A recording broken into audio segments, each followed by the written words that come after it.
Augustine's Broader Influence, Section 6. Welcome back, everyone. We've now explored jus ad bellum, justice of war, and jus in bello, justice in war. Today we return to the theological roots of just war theory, looking closely at the broader influence of St. Augustine of Hippo, 354 Qs 430 CE. Augustine was not the first to think about the ethics of violence, but he became the most influential voice in shaping how Christianity, and later Western civilization, would think about war. His efforts to reconcile Christian faith with the brutal realities of politics created a framework that still guides debate today. Augustine's context. Augustine lived during the decline of the Roman Empire. Rome was threatened by invasions, political chaos, and moral corruption. Christians faced the tension of being citizens of both the city of God, the eternal heavenly kingdom, and the city of man, the earthly political order. For early Christians, pacifism had been common. They followed Jesus' command to love enemies literally, often refusing military service. But after Constantine's conversion in the 4th century, Christianity became tied to imperial power. Augustine had to answer, how can Christians live faithfully in a violent world? Augustine's theological vision. 1.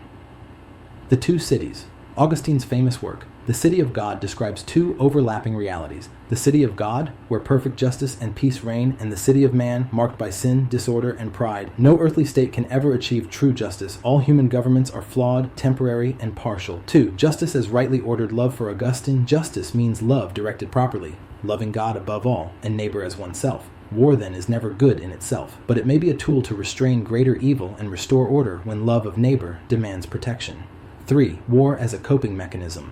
Augustine saw war as a tragic necessity, not a moral ideal. In a sinful world, rulers sometimes need to use force to protect the innocent and secure peace. However, the purpose of war must never be revenge, conquest, or hatred. It must aim at peace. Augustine on Jesus and nonviolence. How did Augustine interpret Jesus' teaching? Turn the other cheek. He argued that this command applied to personal relationships, not necessarily to political authority. As individuals, Christians must practice forgiveness and non-retaliation, but rulers, responsible for the safety of their people, may sometimes bear the sword to preserve order. This interpretation helped shift Christianity from its early pacifist roots toward a more complex ethic where war could be justified under certain conditions. Reconciling Old and New Testaments. The Hebrew Bible depicts God as a warrior who commands Israel to fight. The New Testament emphasizes peace, reconciliation, and enemy love.